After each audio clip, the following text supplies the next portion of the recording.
Beberapa waktu ini kita selalu dilihatkan oleh rudal yang berterbangan, operasi militer, pemimpin yang tewas, serta ocehan-ocehan yang membuat kita bertanya, apa yang sebenarnya terjadi?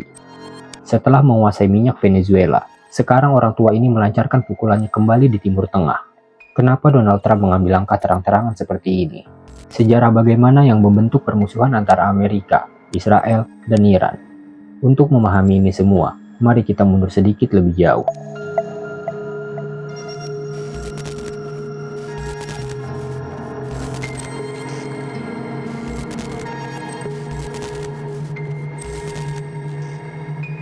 Sebelum tahun 1979, Iran sebenarnya bukan musuh Amerika seperti yang kita lihat sekarang. Justru sebaliknya, Iran pernah jadi sekutu penting Amerika di kawasan Timur Tengah. Hubungan ini tidak muncul begitu saja, tetapi terbentuk dari berbagai kepentingan geopolitik, ekonomi, dan ideologi selama masa Perang Dingin. Untuk memahami hubungan ini, kita harus kembali ke pertengahan abad ke-20. Saat itu dunia sedang berada dalam ketegangan besar antara dua kekuatan utama, Amerika Serikat dan Uni Soviet. Setiap wilayah di dunia memiliki nilai strategis bagi kedua blok itu. Timur Tengah menjadi sangat penting karena dua hal, lokasi geopolitik dan cadangan minyaknya yang besar. Di tengah situasi itu, Iran muncul sebagai negara yang sangat strategis bagi Amerika. Pada masa itu, Iran dipimpin oleh seorang raja bernama Mohammad Reza Shah Pahlavi. Ia naik tahta pada tahun 1941 dan memerintah selama hampir 4 dekade. Shah memiliki visi untuk memodernisasi Iran dan menjadikannya negara kuat di kawasan. Namun untuk mencapai tujuan itu, ia membutuhkan dukungan besar dari negara barat, terutama Amerika Serikat. Amerika melihat peluang besar dalam hubungan ini. Bagi Amerika, Iran memiliki posisi geografis yang sangat penting. Negara ini berada di dekat Uni Soviet dan menjadi semacam benteng geopolitik untuk menahan pengaruh komunisme di Timur Tengah. Karena itulah, Amerika memberikan dukungan ekonomi, militer, dan politik kepada pemerintahan Shah. Namun hubungan Amerika dan Iran tidak selalu berjalan mulus.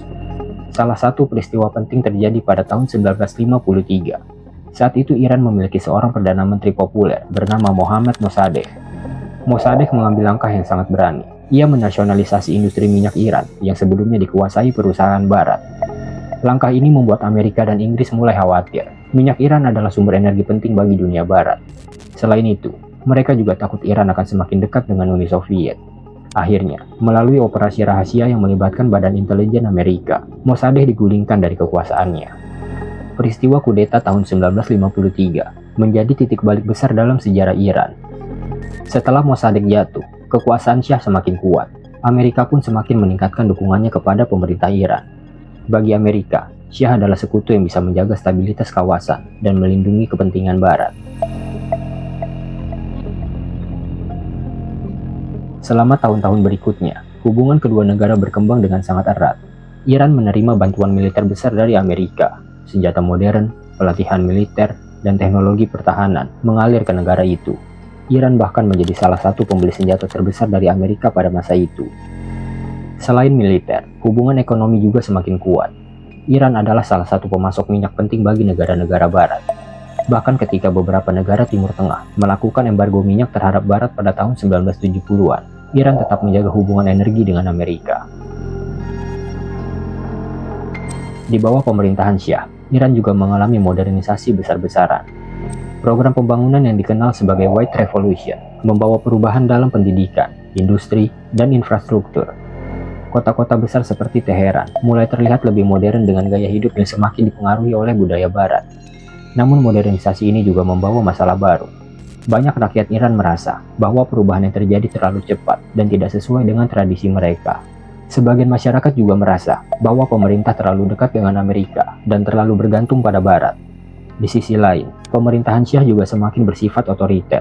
Kritik terhadap pemerintah sering dibungkam. Polisi rahasia yang dikenal sebagai Safak dituduh melakukan penindasan terhadap oposisi politik. Bagi sebagian rakyat Iran, Shah bukan lagi simbol kemajuan, tetapi simbol kekuasaan yang terlalu dekat dengan Amerika. Ketidakpuasan ini perlahan berkembang menjadi gerakan besar. Para ulama, mahasiswa, dan kelompok oposisi mulai menentang pemerintahan Shah. Salah satu tokoh yang paling terkenal dalam gerakan ini adalah Ruhollah Khomeini. Khomeini mengkritik keras hubungan Iran dengan Amerika. Menurutnya, pemerintahan Shah telah menjadikan Iran terlalu bergantung pada kekuatan asing. Ia juga menentang modernisasi yang dianggap merusak nilai-nilai Islam dan tradisi masyarakat Iran.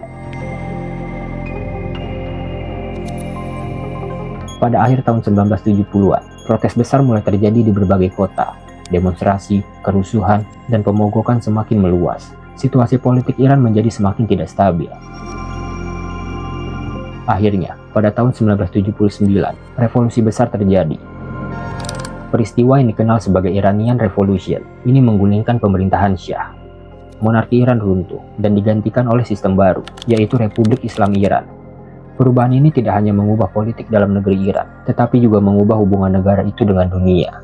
Dari yang sebelumnya sekutu dengan Amerika, Iran berubah menjadi salah satu penentang utama kebijakan Amerika di Timur Tengah. Hubungan diplomatik yang dulu erat berubah menjadi permusuhan yang berlangsung hingga puluhan tahun.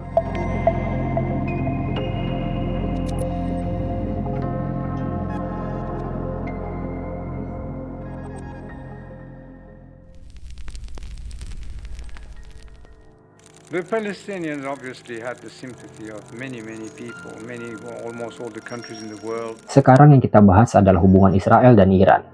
Sama seperti hubungan antara Amerika dan Iran, Israel dan Iran punya hubungan yang cukup romantis sebelum revolusi Iran 1979. Di masa pemerintahan Reza Pahlavi, Iran dan Israel memiliki kerjasama di bidang ekonomi, militer, dan intelijen. Kedua negara juga memiliki kepentingan yang sama, yaitu menghadapi tekanan dari negara-negara Arab yang saat itu sering berkonflik dengan Israel. Israel pada masa itu menjalankan strategi yang dikenal sebagai Very-Very Doctrine. Strategi ini bertujuan menjalin hubungan dengan negara non-Arab di sekitar Timur Tengah, seperti Iran dan Turki. Tujuannya sederhana, yaitu membangun jaringan sekutu untuk menyeimbangkan kekuatan negara-negara Arab yang memusuhi Israel. Karena itulah, Iran menjadi mitra penting bagi Israel. Iran memasok minyak kepada Israel, sementara Israel membantu Iran dalam bidang teknologi dan militer. Hubungan intelijen kedua negara juga cukup erat. Bagi kedua pihak, kerjasama ini dianggap saling menguntungkan. Namun semuanya berubah saat revolusi 1979. Pemerintahan baru Iran di bawah Ruhollah Khomeini menganggap Israel sebagai simbol penindasan terhadap umat muslim, terutama terkait konflik Palestina. Iran kemudian memutus hubungan diplomatik dengan Israel dan mulai mendukung perjuangan Palestina. Sejak saat itu, hubungan kedua negara berubah dari kerjasama menjadi permusuhan. Iran mulai mendukung kelompok-kelompok yang menentang Israel, seperti Hezbollah di Lebanon dan Hamas di Gaza. Kelompok-kelompok ini sering terlibat konflik dengan Israel. Situasi ini menciptakan apa yang disebut banyak analis sebagai perang bayangan antara Iran dan Israel. Alih-alih berperang secara langsung, kedua negara sering bertarung melalui sekutu dan kelompok milisi di berbagai wilayah Timur Tengah. Konflik semacam ini dikenal sebagai proxy war atau perang melalui pihak ketiga. Selama puluhan tahun, konflik ini terjadi di berbagai tempat, seperti Lebanon, Suriah, dan Gaza. Israel sering melakukan serangan udara terhadap target yang berkaitan dengan Iran di Suriah. Sementara itu, Iran terus memperluas pengaruhnya di kawasan melalui jaringan sekutu yang disebut Axis of Resistance.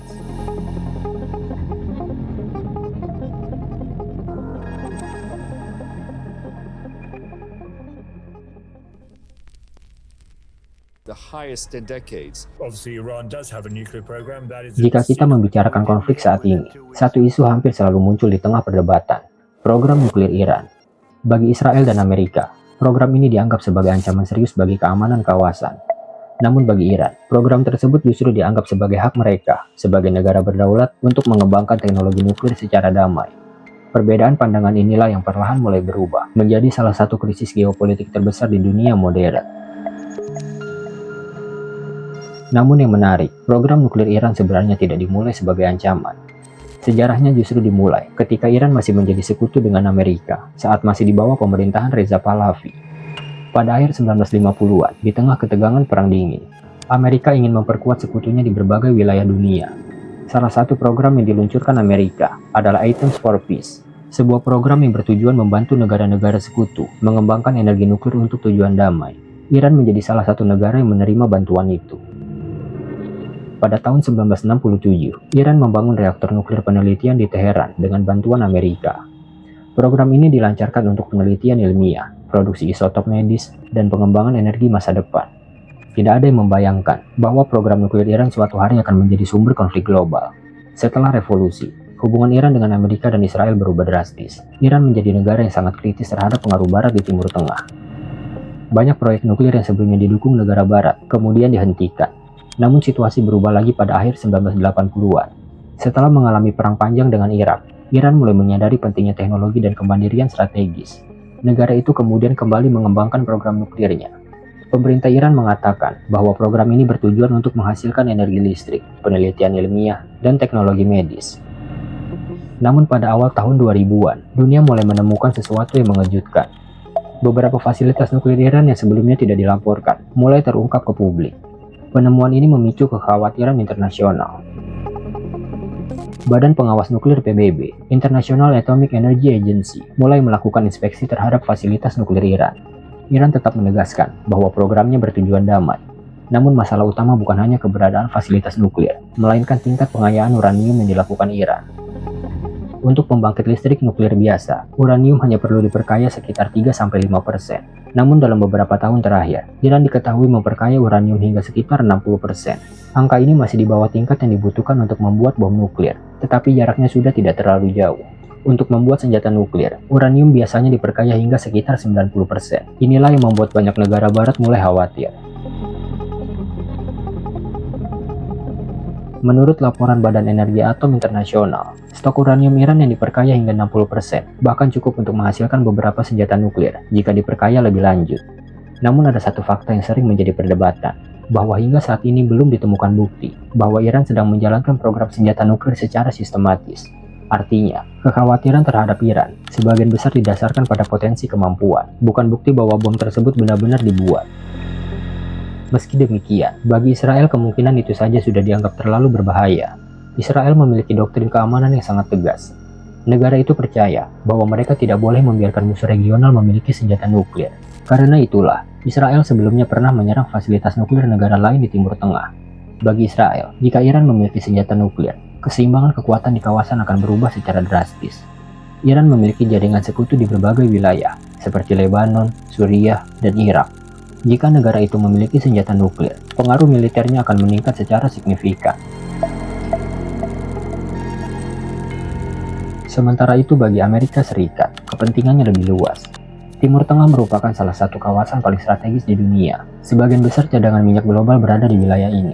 Jika Iran memiliki senjata nuklir, negara-negara lain di kawasan kemungkinan akan mengikuti langkah yang sama. Arab Saudi, Turki, atau bahkan Mesir mungkin akan mulai mengembangkan senjata nuklir mereka sendiri. Situasi seperti itu dapat memicu perlombaan senjata nuklir di Timur Tengah. Untuk mencegah hal tersebut, berbagai upaya diplomasi dilakukan.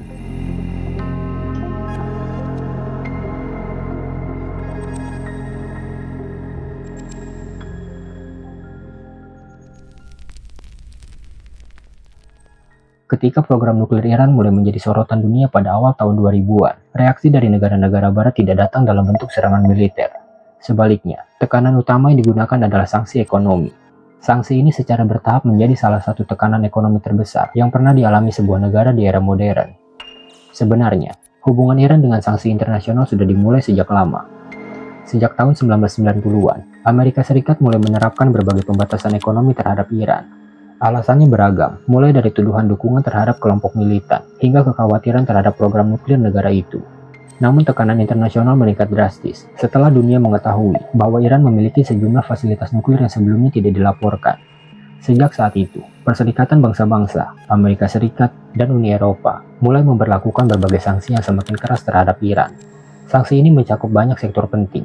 Bank-bank Iran dibatasi aksesnya ke sistem keuangan internasional. Perdagangan internasional Iran juga dipersempit. Namun sektor yang paling terdampak adalah industri minyak. Minyak merupakan sumber utama pendapatan negara Iran. Ketika ekspor minyak dibatasi oleh sanksi internasional, ekonomi Iran langsung merasakan dampaknya. Nilai mata uang Iran jatuh, inflasi meningkat tajam, investasi asing hampir berhenti. Sanksi juga menargetkan perusahaan yang bekerja sama dengan Iran. Perusahaan internasional yang tetap berbisnis dengan Iran beresiko terkena sanksi dari Amerika. Akibatnya, banyak perusahaan global memilih meninggalkan pasar Iran. Tekanan ekonomi ini membuat situasi dalam negeri Iran semakin sulit. Namun di sisi lain, sanksi juga menciptakan kebuntuan diplomatik. Negara-negara barat ingin Iran menghentikan program nuklirnya, sementara Iran menolak tekanan tersebut dan bersikeras bahwa program nuklir mereka bersifat damai.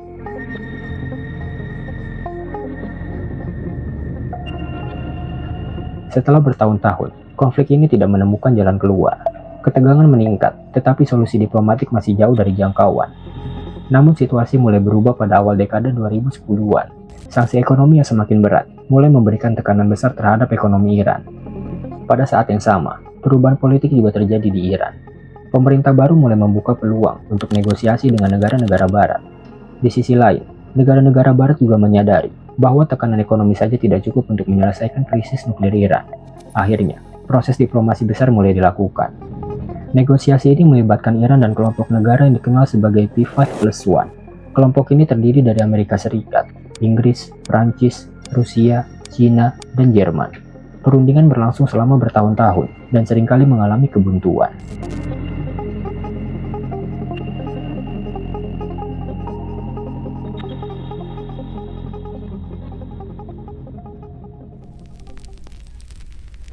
The landmark agreement was signed by Iran and 6 other nations in 2015. Pada tahun 2015, dunia sempat melihat harapan melalui perjanjian nuklir yang dikenal sebagai Joint Comprehensive Plan of Action. Kesepakatan ini dibuat antara Iran dan 6 kekuatan dunia. Tujuannya sederhana namun sangat penting, yaitu membatasi program nuklir Iran agar tidak berkembang menjadi senjata nuklir. Sebagai imbalannya, sanksi ekonomi internasional terhadap Iran mulai dicabut. Selama beberapa tahun pertama, kesepakatan ini berjalan relatif stabil. Badan Pengawas Nuklir Dunia, International Atomic Energy Agency, beberapa kali melaporkan bahwa Iran masih mematuhi sebagian besar ketentuan perjanjian. Namun pada tahun 2018, situasi berubah drastis. Presiden Amerika saat itu, Donald Trump, mengumumkan bahwa Amerika Serikat keluar dari perjanjian itu. Trump menyebut kesepakatan itu sebagai perjanjian yang buruk. Menurut pemerintahannya, perjanjian itu hanya menunda kemampuan Iran untuk membuat senjata nuklir, bukan menghentikannya secara permanen. Kesepakatan tersebut tidak mengatur program rudal balistik Iran maupun pengaruh militernya di berbagai konflik di Timur Tengah. Setelah keluar dari perjanjian, Amerika kembali menerapkan sanksi ekonomi yang sangat keras terhadap Iran. Strategi ini dikenal sebagai maximum pressure. Sanksi tersebut menargetkan sektor penting Iran seperti perbankan, perdagangan internasional, dan terutama ekspor minyak. Ekonomi Iran kembali mengalami tekanan berat. Namun keputusan Amerika juga memiliki dampak lain yang tidak kalah besar. Karena manfaat ekonomi dari perjanjian itu hilang, Iran mulai secara bertahap mengurangi komitmennya terhadap perjanjian itu. Iran meningkatkan kembali tingkat pengayaan uranium dan mengembangkan teknologi nuklir yang lebih maju. Di saat yang sama, konflik antara Iran dan Israel juga semakin memanas. Israel sejak lama menganggap program nuklir Iran sebagai ancaman eksistensial bagi negaranya. Karena itu, Israel berulang kali melakukan operasi rahasia terhadap fasilitas nuklir Iran. Serangan cyber, sabotase fasilitas nuklir, hingga pembunuhan ilmuwan nuklir Iran terjadi dalam bayang-bayang konflik ini.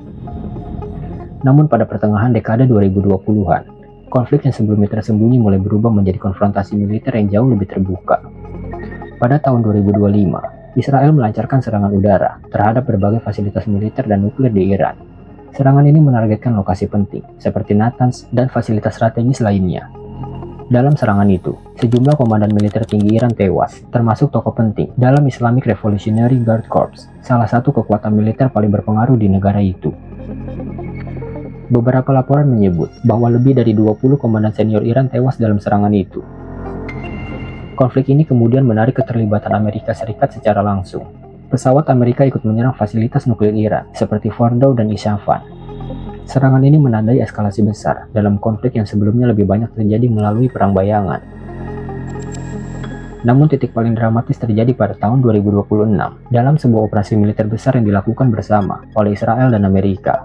Serangan udara besar dilancarkan terhadap pusat kekuasaan Iran di Teheran. Serangan tersebut menargetkan kepemimpinan tertinggi negara itu. Beberapa laporan menyebut bahwa serangan ini menewaskan puluhan pejabat tinggi Iran, termasuk pemimpin tertinggi negara tersebut, Ali Khamenei, bersama sejumlah pejabat militer dan intelijen senior. Peristiwa ini menjadi salah satu momen paling dramatis dalam sejarah modern Timur Tengah. Untuk pertama kalinya dalam beberapa dekade, struktur kepemimpinan tertinggi Iran terkena serangan langsung. Namun dampaknya tidak seperti yang diperkirakan sebagian pihak. Alih-alih runtuh, sistem politik Iran dengan cepat menunjuk penerus baru. Tokoh yang kemudian muncul sebagai pemimpin tertinggi adalah Mojtaba Khamenei, putra dari Ali Khamenei. Ia mendapatkan dukungan dari militer Iran, khususnya Islamic Revolutionary Guard Corps, yang tetap menjadi kekuatan utama dalam struktur kekuasaan negara itu. Serangan balasan dilakukan menggunakan rudal balistik dan drone ke berbagai target di kawasan Timur Tengah. Serangan tersebut tidak hanya menargetkan Israel, tetapi juga pangkalan militer Amerika di berbagai negara teluk.